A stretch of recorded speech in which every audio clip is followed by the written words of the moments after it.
Happy Med Monday. Today I'm going to talk about diuretics or water pills. Now, this is going to be a really quick video, of course, but I have a longer video on YouTube and I'll put the link to that in the chat box below or the comment box below. Now, before you can really talk about or understand diuretics, you have to know that they are primarily working on the kidney. And the kidney has a bunch of what we call nephrons, millions of nephrons in them. And these nephrons are our body's filtration system. They help us filter out our blood. We pee out what we don't need anymore, and they help us reabsorb back into the bloodstream what we do need. And these are things like sodium, sugar, calcium, potassium, chloride, all the electrolytes and other hormones and things that we need. Our kidneys can filter, pee out what we don't need, and put back in the bloodstream what we do. Now, these nephrons are made like little U's. They're like squiggly, and then there's a U shape, and then there's another little squiggly at the end. I'll try to put a graphic of that on the screen.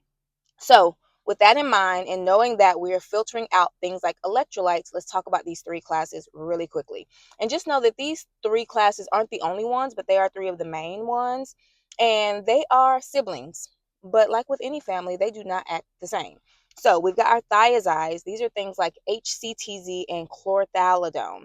Now, these medications are primarily used in blood pressure. What they do is they help us get rid of some sodium, not a lot, but enough. And it's also important to know that water follows sodium.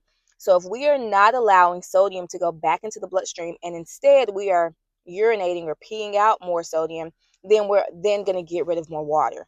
If we're getting rid of more water, that means the volume within our blood vessels is going to go down. That means we're not going to have as much pressure in the blood vessels, which means our blood pressure is going to be lower. So that's things like HCTZ and chlorthalidone. These medications also are going to lower potassium a little bit, not too much, but they're definitely going to lower your sodium. So just make sure you're getting your labs checked.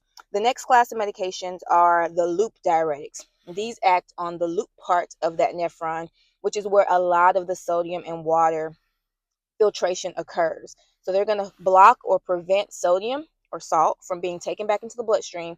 And so you're going to pee out a lot of sodium, a lot of potassium, a lot of water. And so that's why things like furosemide, torsemide, our loop diuretics, are used in conditions where we really need to get a lot of water off of your body. That can be heart failure, that can be lower leg swelling, things like that.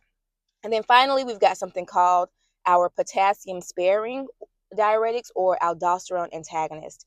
These are things like spironolactone or eplerenone. These medications act primarily on a hormone called aldosterone. And so what they do with that is they prevent aldosterone from doing its thing, which then allows us to get rid of more sodium. The caveat with this is that it also blocks some hormones like testosterone. So you might see abnormal breast growth in men. They also make you hang on to a lot of potassium. So you have to really make sure that you're getting your labs checked if you're on something like spironolactone so that we can see and make sure your potassium is not getting too high. Now, again, longer video on YouTube, but that's the gist of it.